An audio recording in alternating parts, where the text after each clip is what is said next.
Timcast IRL will be live in Miami with Patrick Bet David, Donald Trump Jr., Matt Gaetz, and Luke Rudkowski. Join us there. Get your tickets by clicking the link in the description below or by going to timcast.com. I'll tell you what the problem is, though. They have a Kamala Harris problem. It's a significant problem. It's true. And the problem is, and I don't think it's the way you think I'm going to say it. The Kamala Harris problem is they cannot That's cannot, exactly right. They cannot replace them without and skip her over. Especially a white guy? No way. There is a solution, though. AOC. Michelle Obama. Oh, you're right. Will she run? I mean, she says no. I mean, you may have more insight than I. We don't hang out. Okay, me and I'm Michelle. surprised. I was shocked to hear that. I'm sorry that I was misinformed. I think if she decided that she wanted to enter the fray, I think not only would she win the nomination, she wins the election. And it creates... By the way, probably without even contesting a primary or a general, because she would simply walk into the convention. Joe Biden would have an instant medical need to depart. And at the convention, it would be viewed as this kind of dramatic, unifying, electric moment. She would walk in, the Michelle Obama banners would go up, and that would be a far more formidable opponent than Joe Biden. If Michelle Obama decided to run, I wouldn't be surprised if Joe Biden and Joe Biden said, guys, I'm getting a little old for this, and no one's better than Michelle. I worked with her. You have my word. That could work. Biden bowing out with Michelle coming in doesn't negatively impact on that. But what evidence suggests she wants the job? No, it doesn't. And I'm not convinced that it will be Michelle. I think Gavin Newsom. And my advice to the deep state. You would agree that Michelle Obama would be a tougher general election candidate than Gavin Newsom, right? Oh yeah. I think if Michelle Obama runs, she wins. I don't know how. Barack standing right behind her on the stage. There are some challenges, and I will stress this. Okay, my opinions change. I'm not saying it's going to be a landslide or anything for Michelle Obama. I'm saying that it would be very, very difficult to overcome someone who doesn't have the negatives of Barack, because she wasn't the one bombing kids, and isn't as active in politics. It's a clean slate, high profile celebrity personality.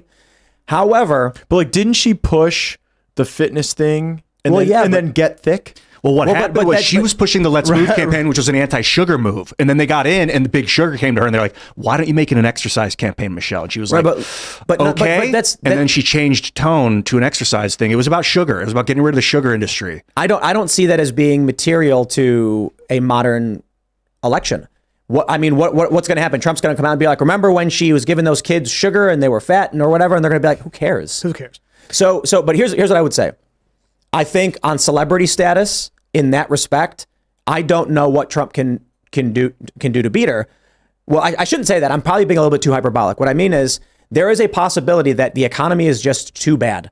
And there's a lot of people who are like, I'm sick of the wokeness. Michelle Obama would have to embrace the progressive left, which is tanking Democrats and the left right now. If you look at Bud Light and Target and Disney and all these companies, Disney losing billions of dollars or whatever on their last 10 releases. So there's real reason to believe that the cultural moves made by the Democrats are toxic for the Democratic Party, and that's Trump's advantage right now. Can you just imagine being in the room when they tell Kamala Harris that Michelle Obama is entering the race? Her head will explode. I think she wants it. I don't think so.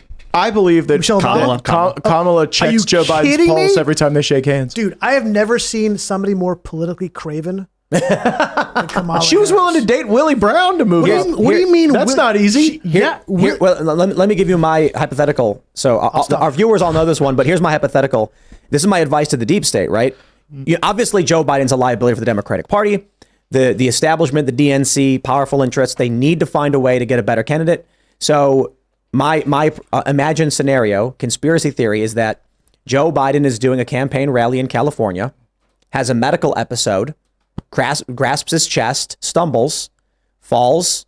Gavin Newsom runs out, saves the day. It's too late. You think it's too late to do that? A, it's too late. And B, Gavin Newsom was almost recalled in his own state. That's true. He smoked that recall. Gavin Newsom be 68% of the vote? No. Yes and no. At the end, he did, but I'll tell you what happened. Yeah. He was losing that recall. What happened was that Larry Elder was actually making strides. Okay. After Larry Elder polled at the top of the, he was literally about to win that. And then the big money was the tech money, we were sitting on the sidelines. The big tech money said, whoa. You're telling me that Larry Elder might be a replacement? Then the tech money flowed in, and that's when his numbers changed. He was going to lose that recall until the tech bros decided we're going to weigh in. However, listen, your record is what you are, what your record says you are. This guy beat a recall, beat it massively in an off-year election when he'd locked down Californians. Now, I'm married to a Californian, and I know this about them. They do not like to be locked down. Like, you take someone from Minnesota and you lock them down, they're locked down like 8-9 months of the year anyway. Right? So it's not that big a deal. They got like cool indoor things to do. You take these Californians who like are used to eating outside and like doing all these things, and you tell them that they're locked down, and these people go crazy, and they showed up and voted for Gavin Newsom anyway. There are rrestaurants in Southern California that are just outside. There's like no roof because the weather's always so nice and never rains. Food trucks. As somebody from California, I spent half my time in California during the lockdown. Dude, they were sheep. The Californians were sheep. They did whatever they were told to do with the lockdown. And then they voted for Newsom again. Don't want me to hike outside? I'm not going to hike outside. Can't surf? Not going to surf. I can't tell you the stories I had of. I remember I was walking down the street one time in LA, and I wasn't wearing a mask outside because I refused to wear a mask outside. Look, inside, people want to wear a mask, I'll wear one. Outside, I just refused to do it. And a woman I heard something behind me. I heard, murderer! Murderer! I'm like, where? What? What the hell's going on? Holy crap! What's going on? And I see she's like Instagram living me. She's like, you're killing people by walking around without a mask. Excuse me, I can't hear you. Would you come a little closer? I can't read your lips. I don't know. Like, ultimately, the only thing that seems to make sense is that the corporate press and the Democrats are outright admitting Biden can't win. Well, this is my question, because I think that Trump, and this is something that comes up on the show, and God forbid this happens, I hope it doesn't, but that he's taken off the ballot in at least one state because somebody in some states, like he committed a crime, I don't want one. Then maybe they'll go take it to the Supreme Court, it'll get overturned, but it'll be too late by that point. Because he's only on the ballot in 49 states, he can't win. It's a lost cause. I'm pointing at Vivek. It's like, at least there's somebody, but I think. Well, do you guys even think that? Well, yeah, come October next year, there's going to be one state or some jurisdiction that's got ballots without Trump on them. There's no way that's going to survive review by the federal Supreme Court. You're absolutely correct. We have a system of injunctions and appeals that will resolve that quick enough. But it doesn't matter, okay? Because look what happens in Arizona on election day. You get 19-inch ballots on 20-inch paper or whatever. The machines get jammed up. And it happens. It's going to be election day. People are going to go to the polling locations, and polling locations are going to have ballots where Trump's name is smudged, removed, or whatever. Well, guess what we're going to need this time that we didn't have last time? A real legal strategy. Like, Ronna McDaniel did such a bad job as the head of the RNC, and frankly, I wish she was not leading that organization currently, but they were all interested in promotion and brand building, but there's a certain amount of like lawyering and being ready to get those injunctions right then. Because the key difference is once you get polluted ballots intermingled with non-polluted ballots, you're never going to have any judge in the country that's going to exercise jurisdiction to go and unwind that. So let's say in Arizona, on election day 2024, not the early votes, not the mail-in votes, just the in-person votes, Trump's name is missing. You get your injunction filed. What do? Do they stop the election? Yes. You go and immediately enjoin the election. You get a court to say that you are disenfranchising those voters at that exact time, and the election must stop. My concern is based on what we've seen with Kari Lake in particular, with us finding out immediately the ballots were bunk. Like, the ballots were wrong and did not work immediately. And then the judges are like, nah. And now we're like a year later, and she's winning these cases. They ruled the signature verification was being done illegally. Right, but she's not winning on the remedies. That's what I'm saying. What I'm saying is, if you do not obtain immediate relief, not file a lawsuit, you have to go and get relief on these emergencies. What's the relief? You have to stop the election. That's a big ask of a judge, and I don't think they're going to. Yeah, but if you don't have ballots with someone's name on it, you're presenting a really severe hypothesis. With Kari Lake, I love Kari Lake. I think more people intended to vote for Kari Lake than intended to vote for Katie Hobbs, and it's a great travesty she's not the governor. But there were also some self-inflicted wounds there. Like, when I'm willing to take someone's vote, anytime they're willing to give it to me, and when you drive your voters to one particular day and one particular vote method, you invite a vulnerability. So the concern I have, I suppose, is It's not so simple as to say, we need an injunction on this election right now because Trump's name's on the ballot and then get immediate relief. A few problems. How could there be immediate relief? We need to stop the election, postpone it until... Get an injunction immediately. Walk to the courthouse. There's a duty judge that's on... So this means the election will take place a week from now after we reprint the ballots and get them fixed. However, the second thing is, and I don't know if it'll be Arizona that does this, or I think there's a possibility it happens. The Secretary of State then says, we legally and legitimately took his name off the ballot under the 14th Amendment. So before you get your injunction, we get a chance to argue why we did it. Sure. Well, that's an injunction hearing. They'll have like an hour to argue it. But if they already print the ballots, you'll be arguing during the election, and the judge will have to say, I nullify today's results. It is within the power of a court to provide that relief in real time without dilatory. But I'm already arguing something. I mean, if this was going to go down, this would already have been done before the election. I don't think the thing where it's going to be a surprise where the Attorney General of a state is going to be all of a sudden on day of election take the name off. I think it's going to be done beforehand. That the suit Arizona.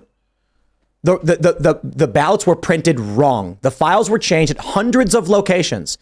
I don't know how that's possible unless someone intentionally goes and manually changes the setting. And I think that was the determination that all of these was a couple hundred voting machine locations had the wrong ballots for the wrong machines. So you're not arguing the 14th Amendment argument that they're making. You're not arguing they're taking him off the ballot because he shouldn't qualify to run for president. I am. What I'm saying is, if they can create the bad ballots and have them ready on election day without anyone knowing, they certainly can do the same thing and say, I didn't need to inform you that there was a 14th Amendment determination. I think it would be really, really hard to maintain the results of an election like that, where someone unilaterally, without notice, decides they're going to remove a candidate's name from the ballot. I agree, but in Arizona, they did this. They didn't unilaterally. I understand. Name. But the ballots did not work in the machines they were made for, and that was done unilaterally at hundreds of locations, disenfranchising voters. And the only argument they have in favor of Hobbs was, but don't worry, nobody lost their vote because of it. And that's a nebulous argument. You did not count. We can't track those numbers. The vote was busted in Arizona. You don't think there's going to be one state that does? Okay, let's say it's not even taking Trump's name off the ballot. I don't think so. Let's say New Hampshire, the ballots are printed on the wrong size. Whoopsie daisy. And then they're going to say, well, too bad. We believe nobody was disenfranchised from this. Case closed. And the question is, and I'll throw it to Texas v. Pennsylvania in 2020. I was talking about this earlier. It was the correct decision of Ken Paxton to file the suit. It was the correct decision of Alito and Thomas to say the Supreme Court should hear this case. But the rest of the justices, in my view, were probably sitting there being like, I'm not going to be responsible for a contingent election. There's going to, I'm willing to believe. That's exactly right. Right. A bunch of these judges, when it came to 2020, it's not a question of fraud. I've never been a big fan of they ballots printed in China or Dominion. The issue was Texas argued that 4 key states altered their election rules outside of the legislature through executives or through the judiciary, and that is not constitutionally allowed, and there needs to be a review on this. That is true and correct if you read the Constitution. The state legislatures have ultimate say. And some of these legislatures were actually asking Trump and asking states, hey, we did not agree to these terms with universal mail-in voting, et cetera. Some did. Pennsylvania, the GOP teamed up and they made these changes. But the judges just would not. They threw out all these things on standing, so the merits are never even heard. My fear for 2024, I don't know how we have. Let me pause. I'll put it this way. Stephen Marsh, I reference this guy a lot. He wrote a book. I think he wrote it with Andrew Yang called The Last Election. And I think they're making the argument that 2024 could be the last election.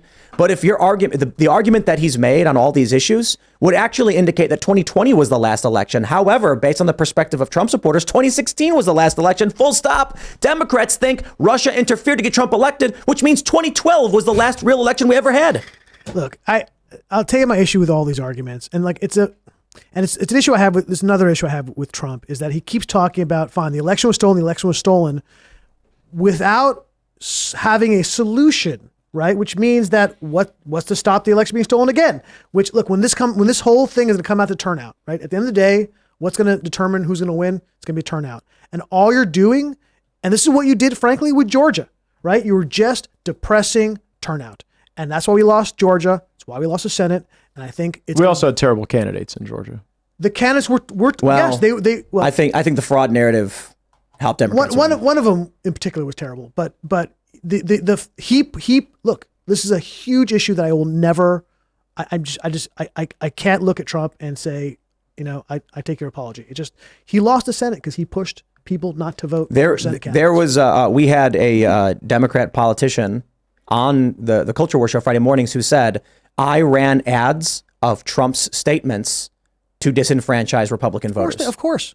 I fully. Well, you have to give Georgia credit because their legislature came into session and they do have better signature verification laws. They do have better ballot custody laws. It's not perfect. I don't love the way things are run in Fulton and DeKalb County, but there's at least more opportunity for state lawmakers to put those local jurisdictions into some sort of legal receivership when they start breaking the law. So there's been some progress in Georgia. We should champion that. I would not be surprised if in 2024 you have in Republican swing state areas, whoops, the ballots were smudged for Joe Biden, and then in Democrat areas, whoops, the ballots were smudged for Trump.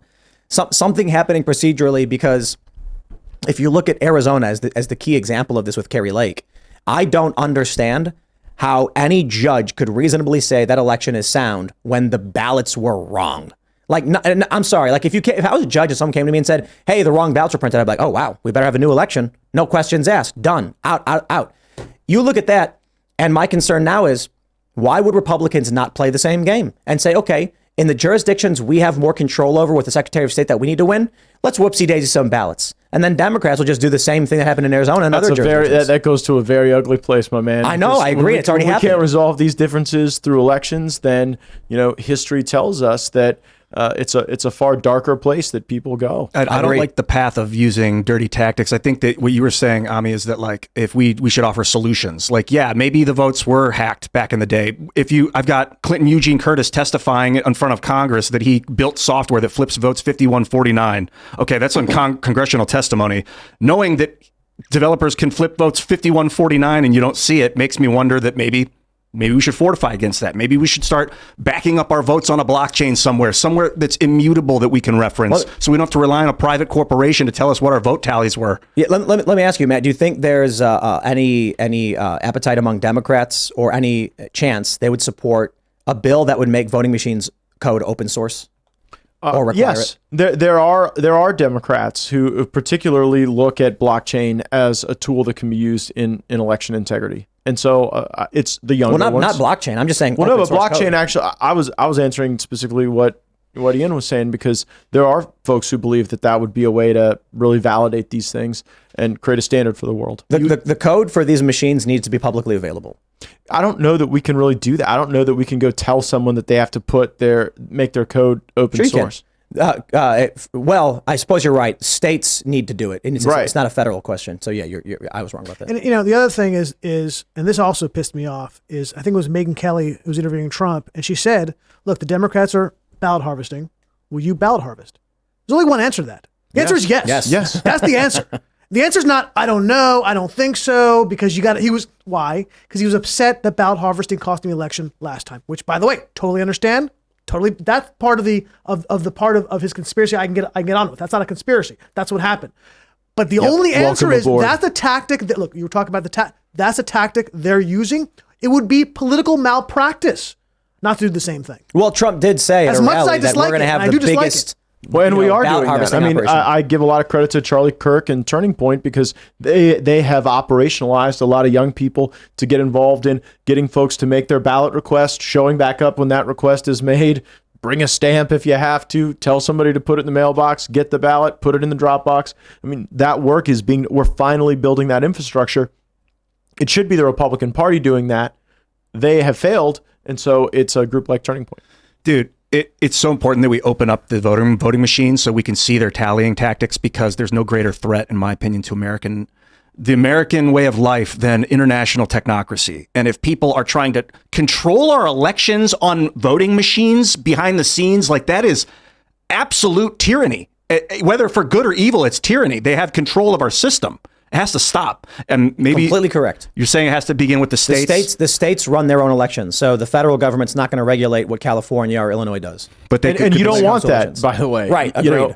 In Florida, they did. It was actually the Democrats who said this technology with pimpled Chads and the dimpled Chads after the Bush v. Gore matter, they wanted paper ballots. So now in Florida, anytime there's any funny business where people got concerns about machines or tabulation, there's a requirement for paper ballots. There's a chain of custody for those paper ballots. There are retention requirements for those paper ballots, and it's led to a pretty high functioning system. Oh, that's good. This is why people got to vote locally. And too many people look to federal government to solve problems that federal government cannot solve. Can you guys from the federal government issue like suggestions to states? Well, here's an idea. Back when school choice was really emerging in the thought space of conservatism, Congress was looking to get involved, but we believed education was primarily a state function. But there is one place that we have exclusive jurisdiction, and it's Washington, D.C. And so Congress did D.C. education vouchers. They drove down the cost, they increased the quality, and then that became a model for places like Florida, where we've expanded school choice.